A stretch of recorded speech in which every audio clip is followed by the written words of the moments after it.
disinvestment and the disinvestment roadmap. I want to understand from you the broad picture within North Block at this point in time, with the rollout of the GST, with the income tax cuts that were given by the government. The clear effort and message seems to be, as we heard from the Prime Minister yesterday in his address to the nation, boost consumption, drive consumption. The budget-making exercise is going to start shortly, Mr. Chawla. How does all of this stack up on balance as you get into the budget-making process? Thank you. Honourable Finance Minister will speak about it in more detail in the evening. I'll just make two supporting comments. One, our government is providing a balanced support to the economy.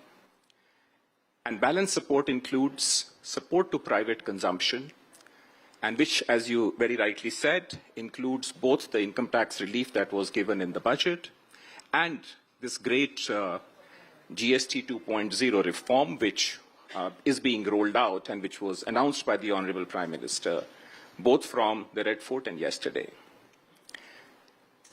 Secondly, we have not forgotten investment. We've not forgotten about productive investment and the need to increase the productive capacity of the economy. As you know, the budget this year provided for more than double-digit growth in CapEx, which includes both budgetary and extra-budgetary resources. And as you know, if you can see the CGA data which came out the first quarter, that investment, public investment through the budgetary sources was on target. Equally important, what is called the extra-budgetary resources, where we directly come in and where the public enterprises play a role. The data we have as of end of July, we achieved almost one-third, about 30 to 33% of the yearly target by July itself, which tells you that we have front-loaded reforms, we have kept them on track, and the industry and the commercial side of the government is working on the global value chains, how to revisit them, how to reorient them, so that we can insulate our economy from the global headwinds. I also have one suggestion. We should not get obsessed with individual numbers. India is a growing economy. We are in a phase of growth convergence. And it is how we perform relative to the rest of the world that is what matters. So which number should we not get obsessed with, sir? It's the headline number which we all tend to get obsessed about. And the right way of looking at it is, say, in spite of global headwinds, the world is going to grow, say, at 3% or even lower. If we can grow double that in real terms and maybe exceed that, and that is what the early data shows, we should be thrilled. That is my suggestion. Well, suggestion and point taken, sir. Let me now address the issue of disinvestment and what the government is likely to do as far as the disinvestment roadmap is concerned. You know, I talked about the markets, and the Indian markets have, of course, faced their own degree of volatility on account of the fluctuation of FII inflows, but that's been offset by very strong domestic institutional interest and domestic institutional investment into the stock markets. There really has been, in a way, a democratization of the Indian capital markets that we've seen. How does your department, how does the government intend to leverage what we see happening in the market? What can we expect? More public sector companies doing OFSs? Are we likely to see more IPOs? What can we now realistically expect? Good question, and I entirely agree with you on the observation. The first dose, or the first dose of financial inclusion was Jan Dhan, was Aadhaar, was UPI, what is globally called the India Stack. The second big structural change that has come about in our economy is this great democratization of our capital markets. And as you know, the foreign institutional investors keep moving in and out. They have their own sentiments. Last year, they gave us a tough time. And this year as well, you know, in the last few months, there has been great nervousness because of the reasons that you well know.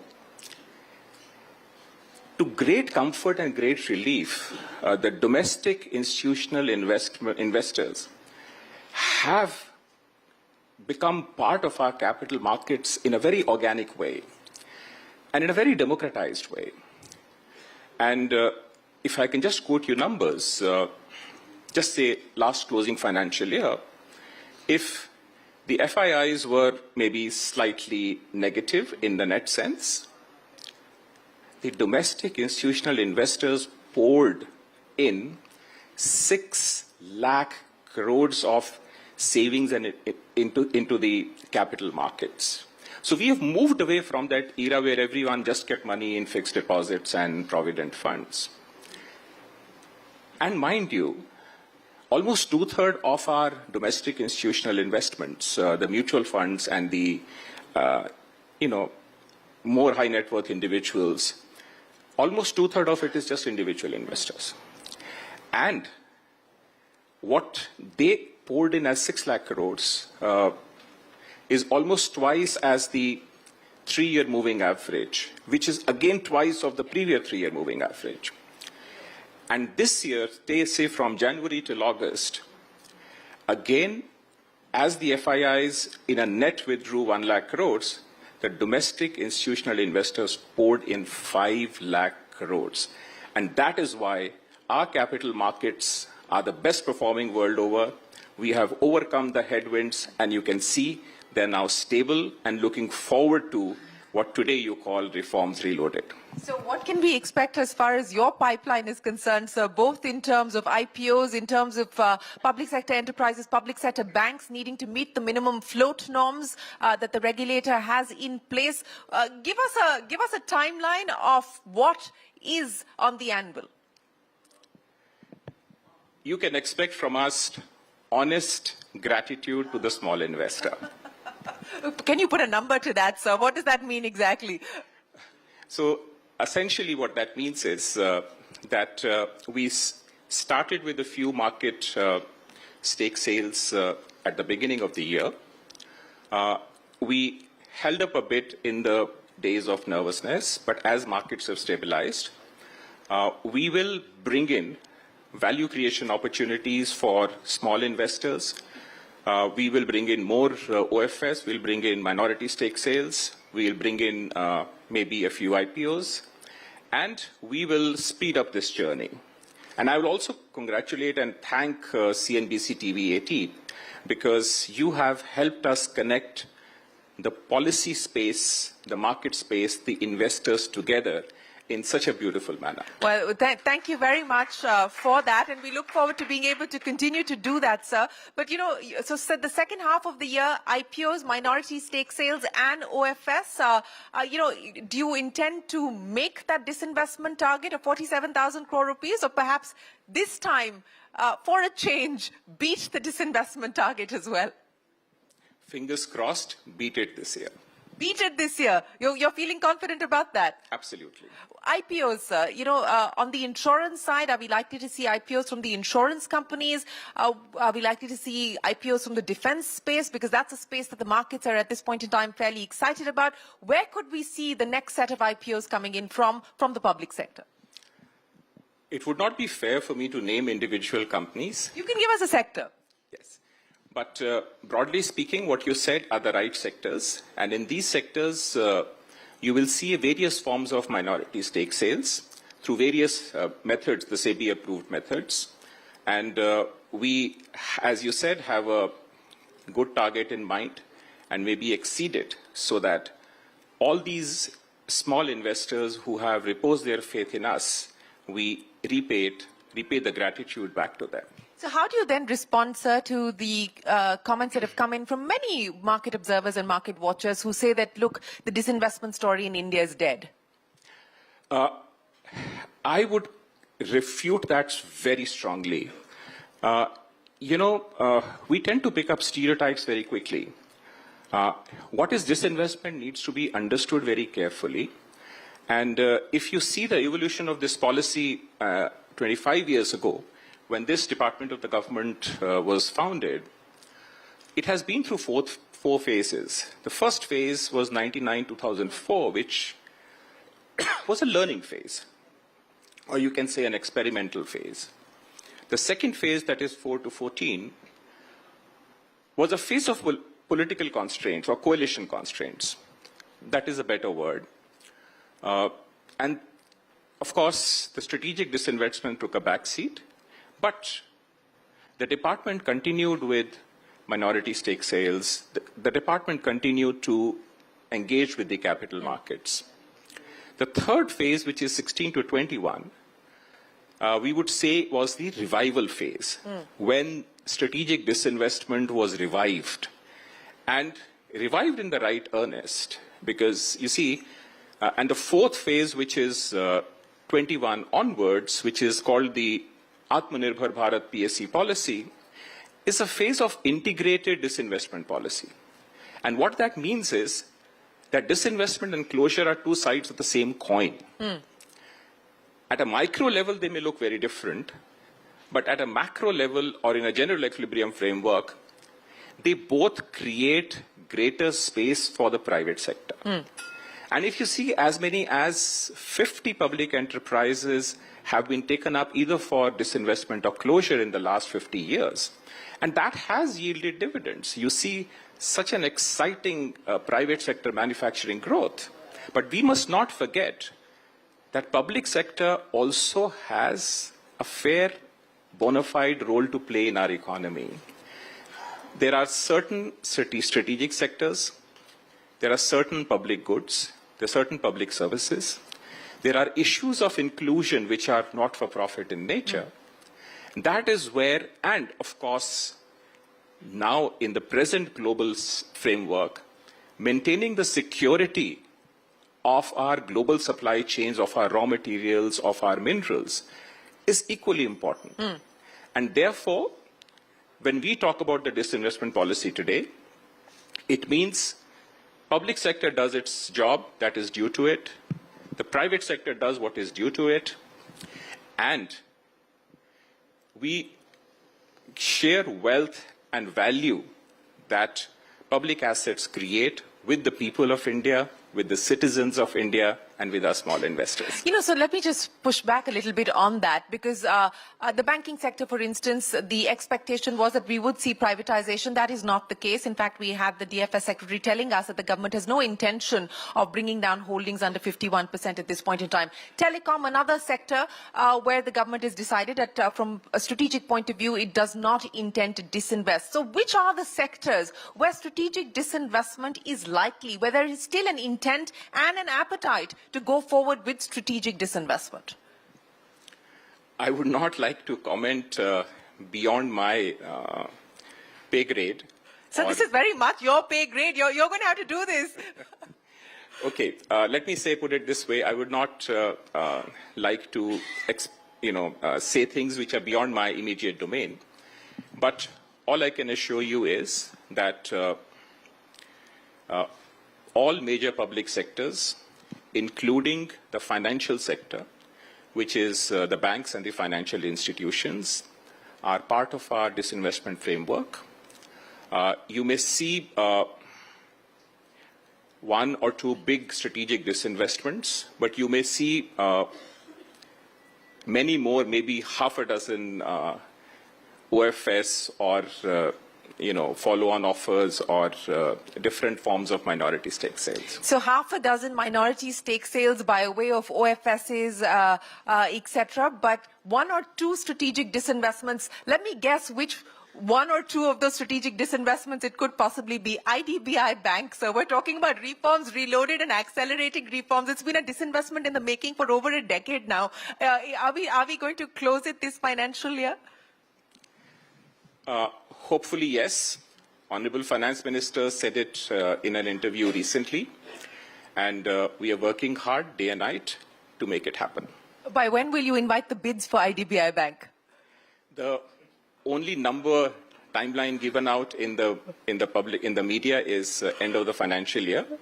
A lot of things happen and are done outside the media glaze. So let the interested parties wrestle it out the way they should. Speaking of interested parties wrestling it out, sir, would it be fair to assume that the foreign interest is higher than the domestic interest, specifically as far as IDBI Bank is concerned? No comments. I'm trying my luck to extract as much as possible from you. So IDBI Bank, of course, as you stated, is being targeted for this financial year. What could the second candidate be, sir, from a strategic disinvestment point of view? Wait and watch. You will hear the announcement at the right time, and we'll make the announcement through you. You'll make the announcement to us, so we will hold you to that, sir. But the other important aspect that you spoke of, and I think that's something that the market is also watching very closely, is the government's dividend policy. And perhaps you could shed some light on how you're looking at the dividend policy going forward as well. Very good question. A fair dividend policy is part of our integrated disinvestment framework, and the reason is almost the same reason as the monetary policy. Essentially, it is the discretion versus rule, which is also called time consistency. And it's a very careful optimization between the investors and the traders. We don't give any targets to the private sector. We allow them to freely operate in the capital markets. For the public sector, we want them to be benchmarks. And so we create that nudge. And over the last 10 years, we have debated this internally. The policy framework has evolved and matured.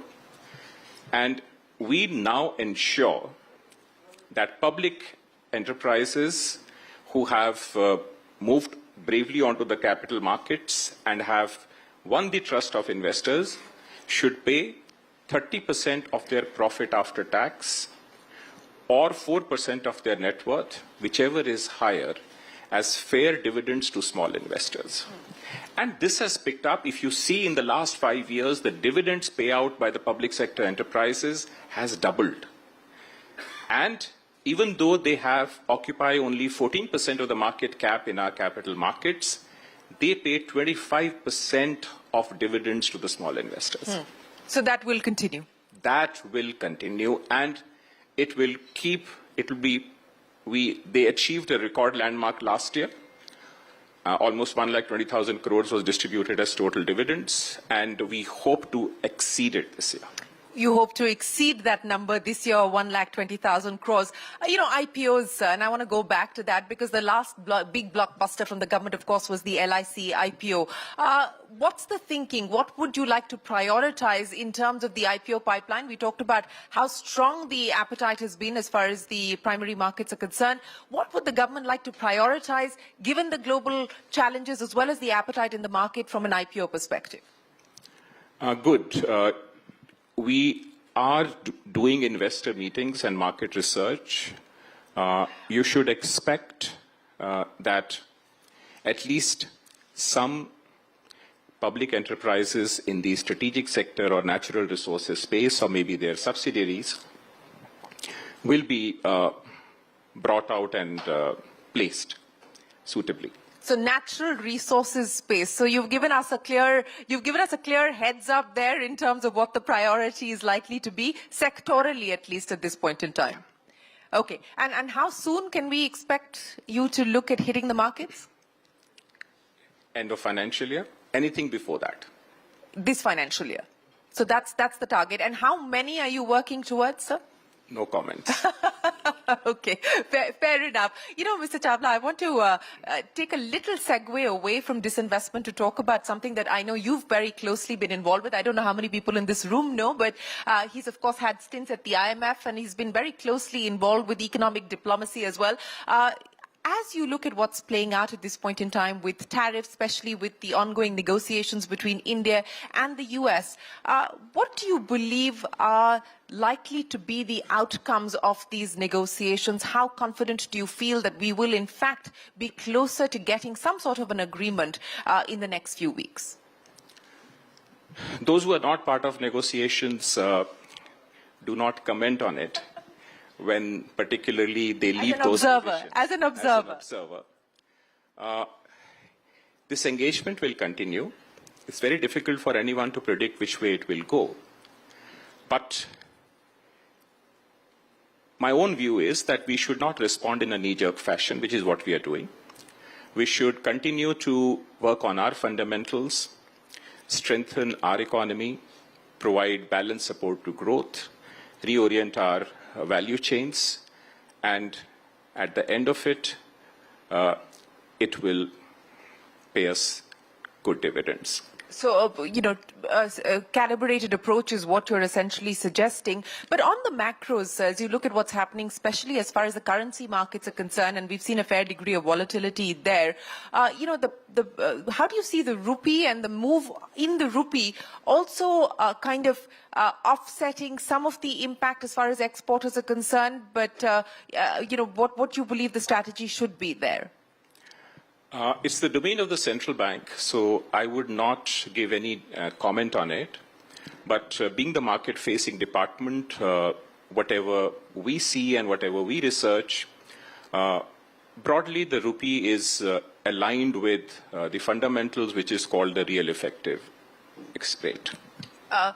Coming back to asset monetization, and we had that big plan as far as asset monetization was concerned. What can we expect now realistically as far as this financial year is concerned on that front specifically, sir? As I said, I would reiterate that we are on course to meet our target. We've been planning it since the beginning of the year. We did a few things at the beginning, and, when the headwinds come, we lie down, but we keep ourselves ready. And the moment the fresh breeze comes, we come out and, I would say, give fair returns, and if I may use my language, fair dividends to the investors. Fair returns and fair dividends. Do you feel a fresh breeze, sir? Is it picking up momentum? Is it getting stronger at this point in time? Very much. And I'm very happy to say that the fresh breeze is now coming from the domestic investors. And they have saved our capital markets, they have saved our economy, and I use this opportunity through you to acknowledge their contribution and also assure and promise them that we will come back with a bouquet of gratitude and give them, share more assets and more valuable assets with them as part of their portfolio. Well, that's a great message from the Reforms Reloaded platform from you, Mr. Chawla. But, what's next is the question that we're asking here. The government has undertaken several steps, several measures. We saw in the budget the income tax cuts. We've now seen the GST cuts. There's been many moves as far as the ease of doing business are concerned, both at the level of the centre as well as the level of the state. If investors are trying to understand how much appetite the government has for future reforms, what could we realistically expect in terms of next steps? What do you believe the order of priority should be? I would leave that for the Honourable Finance Minister to answer and address in the evening when she speaks to you. But as far as capital markets are concerned, we are seeing a structural change that is coming about. We are seeing greater democratization. And as we see through economic media, the small investors, are responding, are, becoming part of this combined, market framework. And we will continue to support them. And we, as the first half of this year, in spite of global headwinds, you saw 50,000 crores worth of IPO in our country. Our capital markets, risk capital is scarce. Risk capital is what drives the economy. Our capital markets are now fourth largest. Very soon they'll be third largest. And I think this is a great opportunity.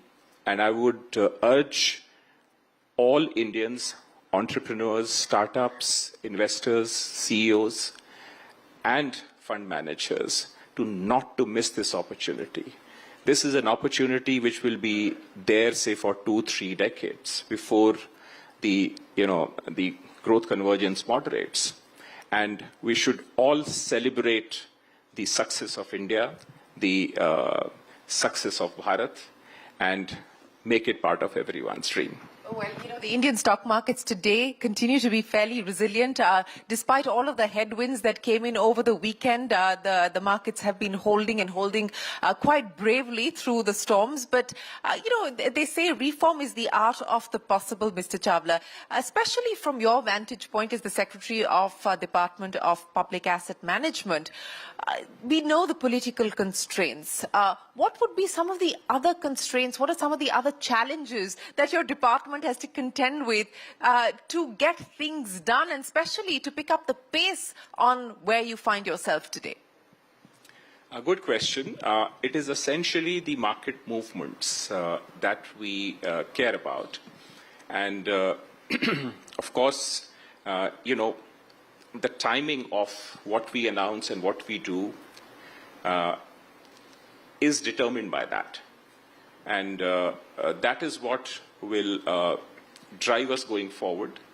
And we do our homework well. We are a well-researched department, and we hope to put smiles on everyone's face.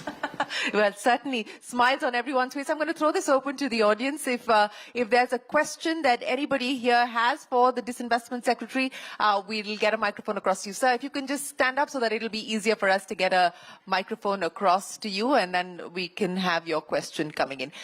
If you don't have a microphone, I'll come. The mic is coming. Okay, perfect. The mic is coming. Just one second, sir. The microphone is getting to you in 10 seconds.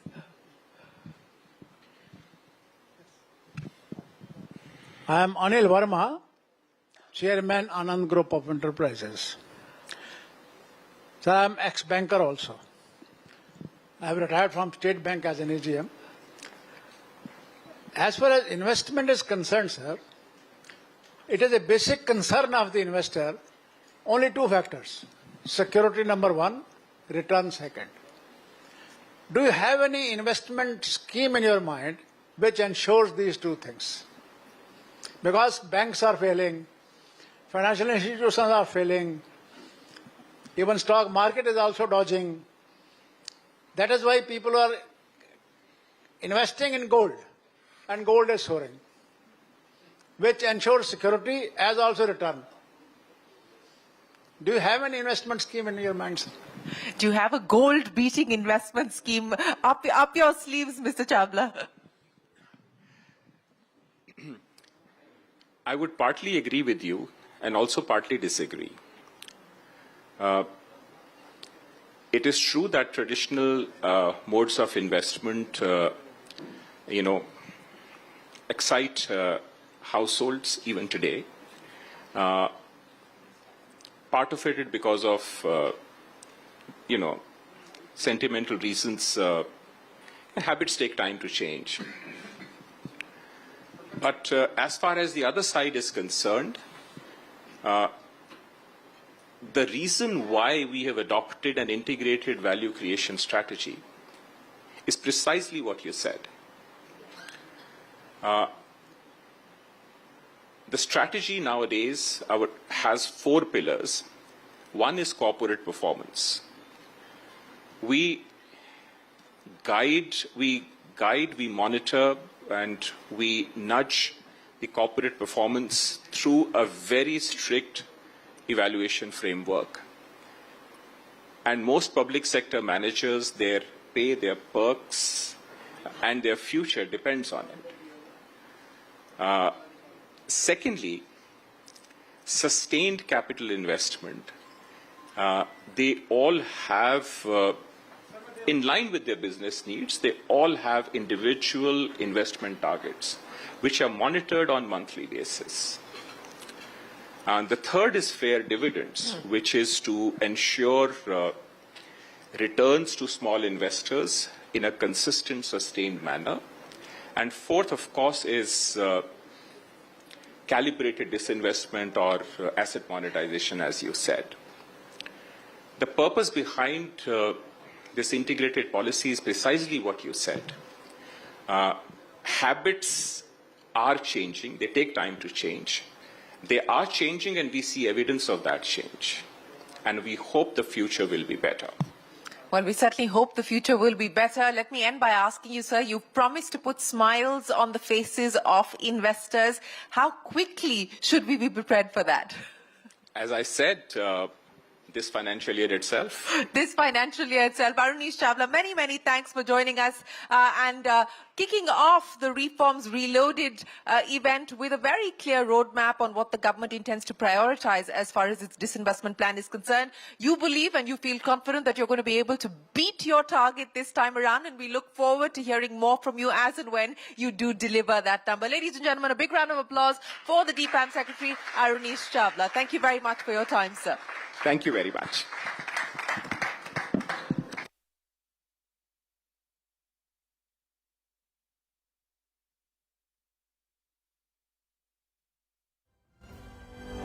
Thank you, Mr. Chawla, and thank you, Shireen, for a very interesting conversation and those precious insights. Our next session. It's, of course, time to focus on what really matters, reforms that touch people's lives, lower bills for households, smoother compliance for businesses, and confidence for industry to invest. To unpack this, I'd like to invite some of India's leading voices. Please welcome Mr. V. Vaidyanathan, MD and CEO, IDFC FIRST Bank, Mr. Santosh Iyer, MD and CEO, Mercedes-Benz India, and Mr. Mohit Malhotra, CEO, Dabur India Limited. Let's welcome them with a huge round of applause, ladies and gentlemen.